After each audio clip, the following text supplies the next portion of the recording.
Praise the Lord. തിരുവചനത്തെ ശ്രവിക്കുന്ന എല്ലാ ദൈവമക്കളെയും ക്രിസ്തുയേശുവിൻ്റെ ധന്യനാമത്തിൽ വന്ദനം ചെയ്യുന്നു. ഇന്നത്തെ ദൈവത്തിൻ്റെ വചനം സംസാരിക്കുന്നതിന് മുൻപ് ഒരു അനുഭവം പറയാം. ഞങ്ങളുടെ വീടിനടുത്ത് ഒരു കോഴിക്കൂടുണ്ടായിരുന്നു. ആ കോഴിക്കൂട്ടിൽ ചേര കയറുക, കോഴിക്കുഞ്ഞുങ്ങളെ പിടിക്കുക സാധാരണമാണ്. അപ്പോൾ ആ വീട്ടുടയവൻ ഈ ചേര കയറാതിരിക്കുവാൻ, അല്ലെങ്കിൽ ഈ പാമ്പ് കയറാതിരിക്കുവാൻ വളരെ ഭദ്രമായി വലകൾ കൊണ്ട് അതിൻ്റെ വാതിലുകളെ ജനലുകളെ ഒക്കെ അടച്ച് വളരെ ഭദ്രമായി സൂക്ഷിച്ചു. എന്നാൽ അത്ഭുതമെന്ന് പറയട്ടെ, എങ്ങനെയൊക്കെയോ നമ്മെ അതിശയിപ്പിക്കുന്ന രീതിയിൽ പലപ്പോഴും നമ്മുടെ കൺമറയത്ത് ആ കൂടിനുള്ളിൽ ചേര കയറുക പതിവായിരുന്നു. ഒരിക്കൽ ഞാൻ നോക്കിക്കൊണ്ടിരുന്നപ്പോൾ ഒരു വലിയ കനം കൂടിയ ചേര ഇഴഞ്ഞു വരുന്നത് കണ്ടു. ആ കൂടിനടുത്തേക്ക് വന്നപ്പോൾ തീർച്ചയായിട്ടും ഞാൻ എൻ്റെ മനസ്സിൽ ചിന്തിച്ചു, ഈ ചേരയ്ക്ക് അതിൽ കയറാൻ കഴിയില്ല. കാരണം വളരെ കനമുള്ള ഒരു ചേര. കൂടിൻ്റെ ആ എഴികൾക്കെല്ലാം വളരെ കനം കുറഞ്ഞ എഴികളാണ്, അല്ലെങ്കിൽ വല അടിച്ചിരിക്കുന്നത് അതിൻ്റെ കണ്ണികൾ വളരെ ചെറുതാണ്. എൻ്റെ ബുദ്ധിയെ, അല്ലെങ്കിൽ ഞാൻ ചിന്തിച്ച എൻ്റെ വിചാരത്തെ അതിശയിപ്പിക്കുന്ന രീതിയിൽ ഒരു നിമിഷം കൊണ്ട് ആ ചേര അതിനടുത്ത് വന്നപ്പോൾ അതിനൊരു രൂപാന്തരമുണ്ടായി. എന്ന് പറഞ്ഞാൽ വളരെ കനം കുറഞ്ഞ ഒരു ചരട് പോലെ, ഒരു കയറ് പോലെ ഈ ചേര രൂപാന്തരപ്പെട്ടു. അതിനുശേഷം അതിശയം വളരെ നിഷ്പ്രയാസം ആ കണ്ണിയിൽ കൂടെ ഉള്ളിലേക്ക് കയറുന്നത് ഞാൻ കണ്ടു. ദൈവത്തിന് മഹത്വമുണ്ടാകട്ടെ. ഇതെങ്ങനെ സാധിച്ചു എന്ന ഇതിനെക്കുറിച്ച് ഞാനൊരു പഠനം നടത്തിയപ്പോൾ അന്നേരമാണ് എനിക്ക് മനസ്സിലായത്, വളരെ സുഷിരത്തിൻ്റെ വിസ്തൃതി കുറഞ്ഞ ഭാഗത്തിലും ഇവകൾക്ക് പ്രവേശിക്കുവാൻ സാധിക്കുന്ന രീതിയിൽ ഇതിൻ്റെ ശരീരത്തിലെ വായു ധമനങ്ങളെ, അല്ലെങ്കിൽ വായു അറകളെ വളരെ വേഗത്തിൽ വായുവിനെ, കാറ്റിനെ പുറന്തള്ളുന്നതായ ഒരു പ്രക്രിയ പാമ്പിനുണ്ട്. അങ്ങനെ ചെയ്യുമ്പോൾ അത് വളരെ കനം കുറഞ്ഞതായിട്ട് മാറുന്നു. ഇടുങ്ങിയ സുഷിരങ്ങളിൽ കൂടെ അതിന് വളരെ നിഷ്പ്രയാസം പ്രവേശിക്കുവാനും അതുപോലെ തന്നെ തിരിച്ചു വരുവാനുള്ള കഴിവ് ദൈവം അതിന് കൊടുത്തിട്ടുണ്ട് എന്ന് എനിക്ക് മനസ്സിലായി. ദൈവത്തിന് മഹത്വമുണ്ടാകട്ടെ. ഒരിക്കൽ കർത്താവ് പ്രസംഗിച്ചു കൊണ്ടിരിക്കുമ്പോൾ ഒരു മനുഷ്യന് പെട്ടെന്ന് ഒരു ബോധ്യമുണ്ടായി. അവൻ വിചാരിച്ച വിചാരത്തിലും, അല്ലെങ്കിൽ സ്വർഗരാജ്യത്തെക്കുറിച്ച് അവൻ കേട്ട കേൾവിയിൽ നിന്ന് വളരെ വ്യത്യസ്തമായ ഒരു കാഴ്ചപ്പാടും ഒരു ധാരണയും യേശുവിൻ്റെ പ്രസംഗത്തിൽ നിന്ന് അവന് ലഭിച്ചപ്പോൾ അവൻ എഴുന്നേറ്റ് നിന്നൊരു ചോദ്യം ചോദിച്ചു, കർത്താവേ, രക്ഷിക്കപ്പെടുന്നവർ ചുരുക്കമാണോ? ലൂക്കോസിൻ്റെ സുവിശേഷം 13-ാം അധ്യായം 23-ാം വാക്യത്തിൽ ആ ചോദ്യം ചോദിച്ചപ്പോൾ കർത്താവ് ആ മനുഷ്യനോട് പറയുന്നു, ഇടുക്കുവാതിലിലൂടെ കടക്കുവാൻ പോരാടുവീൻ. പലരും അതിന് പരിശ്രമിക്കും, അതിന് നോക്കും, കഴിയുകയില്ലതാൻ. ദൈവത്തിന് മഹത്വമുണ്ടാകട്ടെ. ഇടുക്കുവാതിൽ എന്ന് പറഞ്ഞാൽ സ്വർഗരാജ്യം. നാം എല്ലാവരും സ്വർഗത്തിൽ പോകുവാൻ ആഗ്രഹിക്കുന്നവരാണ്. നമ്മുടെ ദിവസവുമുള്ള പ്രാർത്ഥനയും ആഗ്രഹവും മോഹവും ആശയും ചിന്തയും എങ്ങനെയെങ്കിലും മരണത്തിന് ശേഷം നമ്മുടെ മരണാനന്തരമുള്ളതായ ഒരു സ്വർഗരാജ്യത്തെ പ്രാപിക്കണം, ഒരു ആയുസ്സിൽ ഒരു മോക്ഷത്തെ നമുക്ക് ലഭ്യമാക്കണം, രക്ഷയെ നാം കരസ്ഥമാക്കണമെന്നുള്ളതായ ഒരു ആഗ്രഹം ഏതൊരു മനുഷ്യൻ്റെയും മനസ്സിലുണ്ട്. അതിന് ജാതി മത ഭേദമില്ലാതെ ഓരോരുത്തരും അറിഞ്ഞ രീതിയിൽ അവൻ്റെ മോക്ഷത്തിനായി പരിപ്രവർത്തിച്ചുകൊണ്ടിരിക്കുന്നു. യേശു പറഞ്ഞു, സ്വർഗരാജ്യത്തെ ചൂണ്ടിക്കാണിച്ചുകൊണ്ട് ഒരു ഇടുക്കുവാതിലായി സങ്കല്പിച്ചുകൊണ്ട് കർത്താവ് പറയുകയാണ്, ഇടുക്കുവാതിലൂടെ കടക്കുവാൻ ഒരു പോരാട്ടമുണ്ട്, പോരാടുവീൻ. ഒരു യുദ്ധമുണ്ട്.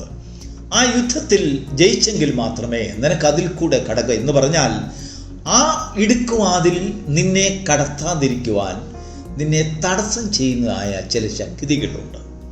അപ്പോസ്തലനായ പൗലോസ് ഈ വിഷയത്തെക്കുറിച്ച് നല്ലൊരു പഠനം നടത്തിയപ്പോൾ അദ്ദേഹത്തിന് മനസ്സിലായി, ഇത് മനുഷ്യരാരുമല്ല, ജഡരക്തങ്ങളല്ല, സ്വർലോകങ്ങളിൽ പോരാടുന്ന ദുഷ്ടാത്മശക്തിയാണ്. അപ്പോൾ സ്വർഗരാജ്യത്തിൽ നമ്മളെ കടത്തിവിടാതിരിക്കുവാൻ നമുക്കെതിരായി പോരാടുന്ന ചില പോരാട്ടങ്ങൾ. നമ്മൾ പലപ്പോഴും പോരാട്ടങ്ങളെക്കുറിച്ച് വളരെ ശ്രദ്ധയോടെ സംസാരിക്കാറുണ്ട്. നമ്മുടെ അനുഗ്രഹത്തെയും ഭൗമിക കാര്യങ്ങളിലുള്ള നേട്ടങ്ങളെയും വളർച്ചയും ഒക്കെ തടസ്സപ്പെടുത്തുന്നത് പോരാട്ടങ്ങളാണെന്നൊക്കെ നമ്മൾ പലപ്പോഴും സങ്കല്പിക്കാറുണ്ട്. എന്നാൽ ആവിധമായിട്ടുള്ളതായ ലൗകികമായിട്ടുള്ള ഭൗമിക കാര്യങ്ങളിന്മേലല്ല ഒരു ശത്രു പോരാട്ടം നടത്തുന്നത്. എന്നാൽ ഇടുക്കുവാതിലിലൂടെ കടക്കുന്ന ഒരു പ്രക്രിയയെ, ഒരു അനുഭവത്തെ, ഒരു ഉദ്യമത്തെ ശത്രു പോരാട്ടത്തോടെ കാണുന്നു എന്ന് ദൈവത്തിൻ്റെ വചനം പറയുന്നു. ദൈവത്തിന് സ്തോത്രം. നാം ഇടുക്കുവാതിലിലൂടെ കടക്കേണ്ടതിന് വേണ്ടി നമ്മുടെ ശരീരത്തെയും നമ്മുടെ മോഹങ്ങളെയും നമ്മുടെ ആഗ്രഹങ്ങളെയും പ്രതീക്ഷകളെയും നമ്മുടെ അവസ്ഥയും ലഘൂകരിക്കുവാനും നമ്മെ തന്നെ താഴ്ത്തുവാനും മറ്റുള്ളവരുടെ മുമ്പിൽ നാം ഒരു കനം കുറഞ്ഞവരായി നമ്മെ തന്നെ കാണപ്പെടുന്നതിനുള്ളതായ ഒരവസരം പലപ്പോഴും നമ്മൾ തന്നെ നഷ്ടപ്പെടുത്തുന്ന അവസ്ഥയാണ് സ്വർലോകങ്ങളിൽ പോരാടുന്ന ദുഷ്ടാത്മസേന. അവിടെയാണ് നമ്മൾ പലപ്പോഴും വിചാരിക്കും ഒരു മനുഷ്യരാണ് നമ്മളെ സ്വർഗത്തിൽ വിടാത്തത്, നമ്മുടെ സഹോദരങ്ങളാണ് അല്ലെങ്കിൽ മറ്റുള്ളവരാണ്, മാനുഷികമായിട്ടുള്ള എതിർപ്പുകളാണ്, പോരാട്ടങ്ങളാണെന്നൊക്കെ നമ്മൾ പലപ്പോഴും ചിന്തിച്ചേക്കാം. എന്നാൽ അപ്പോസ്തലനായ പൗലോസ് പറയുന്നത് നമുക്ക് യുദ്ധമുള്ളത് മനുഷ്യരോടല്ല, സ്വർലോകങ്ങളിൽ പോരാടുന്ന ദുഷ്ടാത്മസേന, വാഴ്ചകൾ, അധികാരങ്ങൾ, അവരൊക്കെ അധികാരപ്പെടുത്തി നിർത്തിയിരിക്കുക. എന്താണെന്ന് അറിയാമോ? നമ്മെ തന്നെ ലഘൂകരിക്കുവാനും കനം കുറഞ്ഞവരുമായി അല്ലെങ്കിൽ മറ്റു ലോകമോഹങ്ങളോട് നാം പൊരുത്തപ്പെട്ടു പോകാതെ നമ്മളുടെ ജീവിതത്തിൽ ഒരു താഴ്മ ധരിച്ചും കൊണ്ട്, നമ്മുടെ ജീവിതത്തിൽ നമ്മെ തന്നെ കനം കുറച്ചും കൊണ്ട്, നമ്മുടെ ജീവിതത്തിലെ മോഹങ്ങളെയും ആഗ്രഹങ്ങളെയും പ്രതീക്ഷകളെയും ലഘൂകരിച്ചുകൊണ്ട് ഒരു സ്വർഗീയ അനുഭവത്തിൽ കൂടെ ഇടുക്കുവാതിലൂടെ കടക്കുവാൻ പലപ്പോഴും നമുക്ക് സാധിക്കാത്തതാണ് നമ്മുടെ ജീവിതത്തിലെ പരാജയം എന്ന് പറയുന്നത്. കർത്താവ് പറയുന്നു, പലരും അതിനുവേണ്ടി നോക്കും, പക്ഷെങ്കിൽ സാധിക്കുകയില്ല. മനുഷ്യൻ പരാജയപ്പെടുന്നതായ ഒരേ ഒരു കാര്യത്തെക്കുറിച്ചാണ് കർത്താവ് എടുത്തു പറയുന്നത്. പലരും ഈ ഇടുക്കുവാതിലിൽ കൂടെ കടക്കുവാൻ നോക്കും, പക്ഷെങ്കിൽ കഴിയുകയില്ല. അതിന് കഴിയണമെങ്കിൽ കർത്താവ് പറയുന്നു, ഒരു പോരാട്ടം ആവശ്യമാണ്. എന്താണ് പോരാട്ടം? പോരാട്ടം എന്ന് പറഞ്ഞാൽ, ഞാൻ ഒരു പാമ്പിനെ ഉദാഹരണപ്പെടുത്തി പറഞ്ഞതുപോലെ പലപ്പോഴും ഇടുങ്ങിയതായ പാതകളിൽ കൂടെ കടന്നു പോകുവാൻ തക്കോണം നമ്മുടെ ജീവിതങ്ങളെ ചിട്ടപ്പെടുത്തുന്ന ഒരനുഭവം അതിനുവേണ്ടി ആർക്ക് സാധിക്കുന്നുണ്ടോ? അങ്ങനെയുള്ള ഒരു മനുഷ്യൻ ആരാണ് അതിന് പ്രാപ്തൻ? അവന് മാത്രമേ ഇടുങ്ങിയതായ പാതയിൽ കൂടെ, ലഘുവായ പാതകളിൽ കൂടെ, അല്ലെങ്കിൽ താഴ്മയുടെ ഭാവത്തിൽ കൂടെ അവന് കടന്നു പോകുവാൻ കഴിയുകയുള്ളൂ. കർത്താവ് പറയുന്നു, എൻ്റെ അനുഭവവും എൻ്റെ ആ ഭാരവും വളരെ ലഘുവും വളരെ താഴ്മയുള്ളതുമാണ്. ഈ സൗമ്യതയുള്ളവനോടുകൂടെ ചേർന്ന് വന്നാൽ നിങ്ങളും സൗമ്യതയുള്ളവരായി, താഴ്മയുള്ളവരായി, നിങ്ങളുടെ ജീവിതങ്ങളെ ചിട്ടപ്പെടുത്തി ക്രമീകരിച്ചുകൊണ്ട്, ഉന്നത ഭാവങ്ങളെ വെടിഞ്ഞുകൊണ്ട് നാം താഴ്മയുള്ളതായ ഭാഗത്തിലേക്ക് കടക്കുവാൻ തക്കവണ്ണം കർത്താവിനോടൊത്തു ചേർന്ന് നടക്കുവാൻ നാം പ്രിയപ്പെടുന്നുണ്ടെങ്കിൽ അവിടെയാണ് നാം ഇടുക്കുവാതിലേക്ക് പ്രവേശിക്കുവാൻ നമുക്ക് സാധിക്കുന്നത്. പലപ്പോഴും നമുക്കത് സാധിക്കുന്നില്ല എങ്കിലും അത് സാധിക്കുവാൻ ഇന്ന് സാധിക്കാഞ്ഞതിന് നാളത്തെ ഒരു ദിവസം സാധിക്കുന്ന രീതിയിൽ നാം നമ്മെ തന്നെ ചിട്ടപ്പെടുത്തുന്ന ഒരു അനുഭവം നമുക്കുണ്ടെങ്കിൽ ഇടുക്കുവാതിലൂടെ നമുക്ക് കടക്കുവാൻ കഴിയുകയും ഇല്ല എങ്കിൽ നമ്മുടെ ധാരണയ്ക്ക് വിപരീതമായി ആ മനുഷ്യൻ എണ്ണീച്ച് കർത്താവിനോട് ചോദിച്ചതുപോലെ, കർത്താവേ, അങ്ങനെയെങ്കിൽ രക്ഷ പ്രാപിക്കുന്നവർ വളരെ ചുരുക്കമാണോ? കർത്താവ് പറഞ്ഞു, തീർച്ചയായിട്ടും അങ്ങനെ ആയിരിക്കും. മനുഷ്യർ പലരും അതിനുവേണ്ടി ശ്രമിക്കും.